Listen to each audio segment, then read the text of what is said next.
हे शारदे माँ, हे शारदे माँ, अज्ञानता से हमें तार दे माँ। मुनियों ने जानी, गुनियों ने मानी, वेदों की भाषा, पुराणों की वाणी। हम भी तो समझें, हम भी तो जाने, शिक्षा का अधिकार हमको भी दे माँ। It has been a fast-changing world in India since 1991. New products, new consumer goods technologies, new markets, technological breakthroughs that enable us to meet, talk, and exchange views without moving a feet. New opportunities, reaching out to people all over the world, reading anywhere, anytime, any place, getting experts' views from anywhere in the globe, and so on. Everything was going gaga till a few months or a year. All of a sudden, global order seems to have changed, as if there was an earthquake worldwide beyond one's comprehension.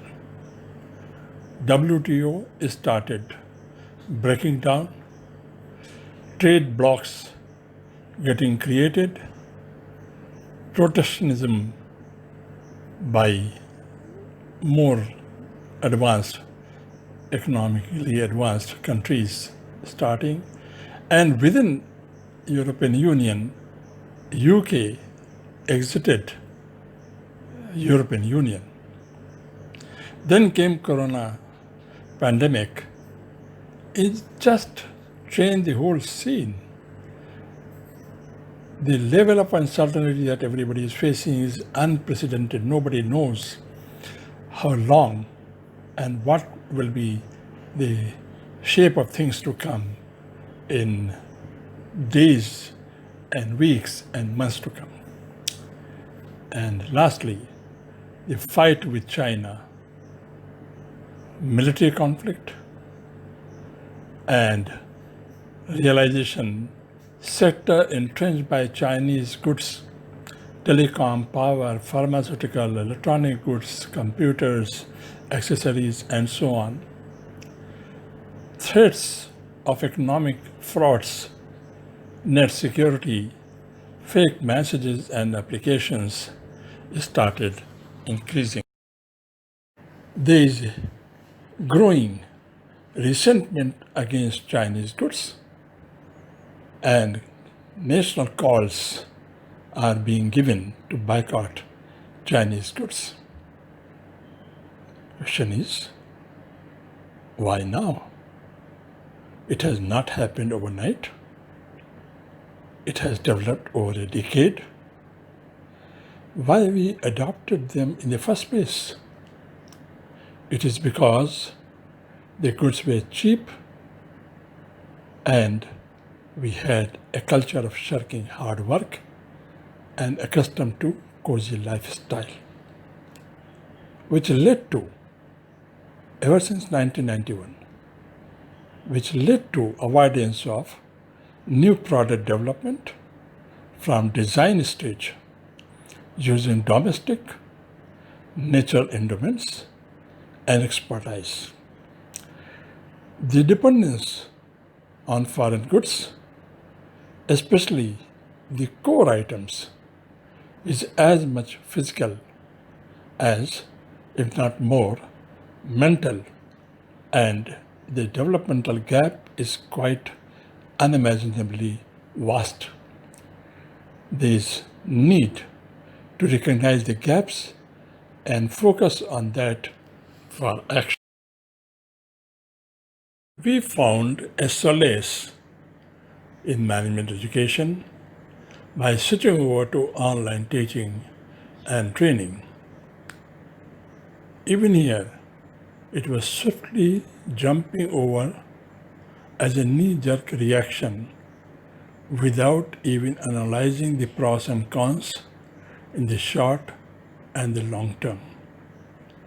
How it will impact content-wise? There are serious issues of software and hardware and also security. The other challenge is on how to develop the course material appropriate and amenable to online teaching and training. The administratively, how we are going to handle this method, and finally, how we are going to do evaluation of the performance and learning as compared to what we had been doing so far. We had full 10 years to adopt. We did not do it. Way back in 2009 at IMK, we had launched a full-fledged EPGP, but people were not prepared to even listen to using this online method as an alternative. Imagine, God forbid, if someday the USA and other West European countries stop friendly relation-based support, no Google Team, Zoom, no Skype, and so on. What will happen? Do we have supporting connectivity, desks and laptops, and high-speed broadband networks of our own? Do we have even uninterrupted electricity to support network-based learning? Have we even bothered to think on these lines? And finally, a real, ongoing, lifelong learning for faculty will no more be a matter of choice. 3 more points need to be noted. In the years to come, we have to learn to teach, which means research, course material development, and teaching and training cannot go independent of each other. They are quite linked, and one has to accept it. Next, there has to be conviction-based teaching. Because if you want to do something end-to-end, we have to believe in the entire spectrum. And we'll have conviction in teaching only what we have done ourselves, following do it yourself mode. Will it be difficult to learn on an ongoing basis? Perhaps not.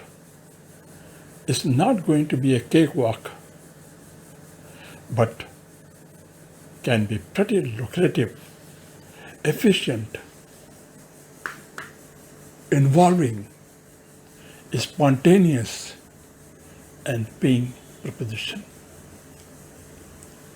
From my first-hand experience, I can say learning even after retirement and despite poor health is also possible now. And I'm saying all this very honestly. I never realized that at the age of 74, I can learn to play Casio. And it happened. I never knew that at this age, I can learn how to make videos, but this is possible. And if you see the sites which I have mentioned, you'll find something very interesting, which will give you a lot of confidence, interest, and excitement to make learning, learning, and learning a way of life. I'm showing you a chart which will make you believe that what I'm saying is true. In the last 9 years, post-retirement, I have done 39 new pieces of work. 20 of them involved innovation.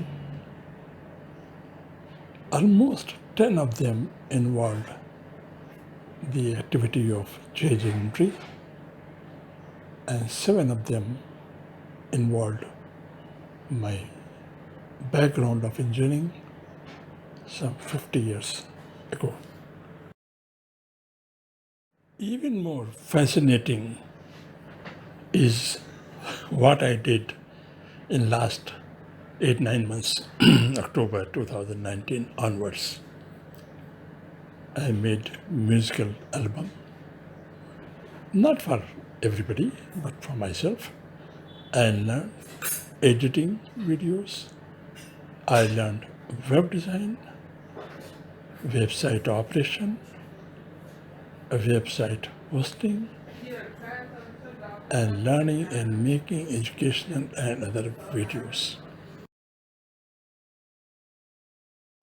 In a nutshell, the changes are not going to vanish soon, maybe never. And therefore, how do we cope with the situation? A lot will depend upon our perception of threat and opportunity. The developments which are taking place pose great threats because there is a restriction on movement and daily life is getting disturbed and full of uncertainty. But surprisingly, daily items are available. Number 2, on the positive side, rivers are now clean, for which more than 35 years government has been making efforts. Air pollution has vanished. All that fight between Delhi, Haryana and Punjab that we had, it doesn't exist. And traffic jams have reduced. And therefore, it poses a very interesting situation. Is corona pandemic a bane or a blessing in disguise? A lot will depend upon how do we cope with the challenge. Now, let me come to some more substantive challenges which are going to be faced by the Indian society. Whether we still gear up or not, it's up to us. Every item that we have has a supply chain which starts from new product and technology development, inbound logistics, operations management, outward logistics management, marketing and sales, and after-sales service. For each of these activities, resources are required, 6, not 1, in various permutation and combinations. These resources are financial resources, physical infrastructure, human resources, organizational resources, technological resources, and intangible resources. The challenges are of operating that apparent resource development for any product and service. To what extent the technical and management institutions are focusing on the same or geared to meet the challenge is an important question. I find, by and large, after 1991, the new products, services, and technologies that we have, our technical and management education has been focusing more on a part of operations management, a part of or full of outward logistics management, marketing and sales, and a part of after-sale service.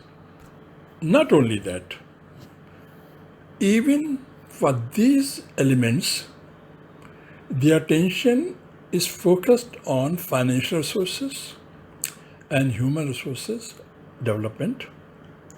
The management and technical education doesn't emphasize as much on the other four different resources. This is strictly my personal view, please don't generalize. If I rotate the diagram by 90 degrees, something interesting comes to our mind, and that is we are focusing on, by and large, the top of half of the whole tower, not paying attention to the bottom half. And what are impending consequences of failure to meet the challenge of operant resources development? For economic development, happiness of the people of India will depend upon how much attention we pay to the bottom half also.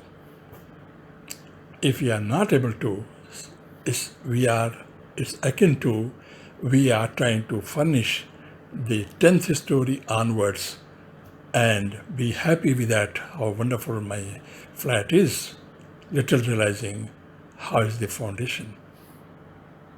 Are we having our whole economic development on a very soft foundation? I leave it to you to ponder. From all that I have talked so far, it will be clear that sustained continuous learning efforts by faculty will be imperative for generating new knowledge, new methodology, new curriculum, and new course material. I recently thought of what are the new things which we need to learn as a faculty member to cope with the challenge that is impending. This outline has been shown in the diagram, and you'll find some very unusual features in this. Likewise, many new topics which are not seen in the curriculum of strategic management, to me it seems they need to be included to give people confidence and conviction in the subject. There are many topics which are lying in the backyard of management education, which need to be brought to the fore in the curriculum. Indeed, some new approaches for creating interest in the class, which will help students understand the subject to make a career rather than looking for placement only. I'll give an illustration below. Hope you'll like it.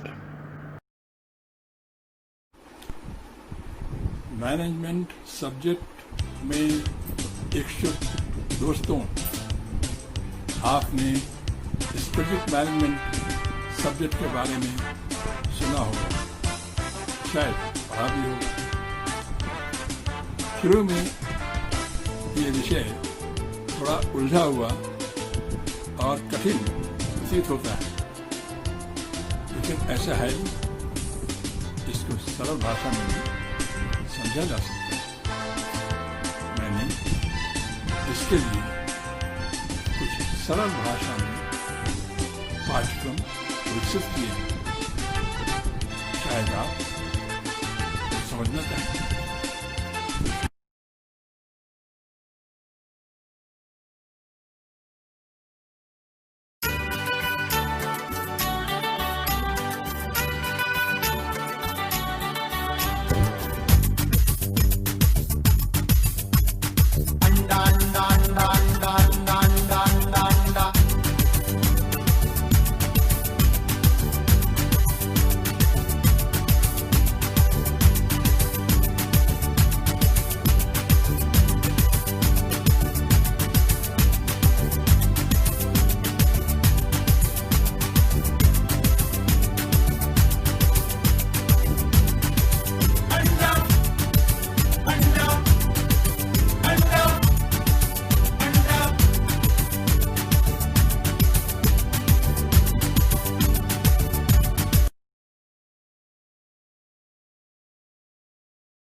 Likewise, you can develop literature and have very simple, inexpensive mechanism for dissemination to masses at a dramatically reduced price. A book of a sum can be made available at 100 rupees, which people can peruse on their mobile and print the number of pages they want. All the books can be put on an Excel sheet, and with just a click on the price, they can reach the order form, make payment, and download in 5 minutes. And that is possible. That is possible. Likewise, for introducing the subject of creativity, how critical it is for managers and for strategic management in particular, you can make a very crisp, small, 3 minutes, 2 minutes video and introduce the concept to the people in a way that they start thinking and asking, what is this? How it is possible? If somebody says that there is no land to increase the capacity of a dining hall from 50-seater to 100-seater, because there is no land, so you'll end up making 500-seater dining hall. And that's not, people will not believe to start with, but then you can show. And this illustration is here for your perusal.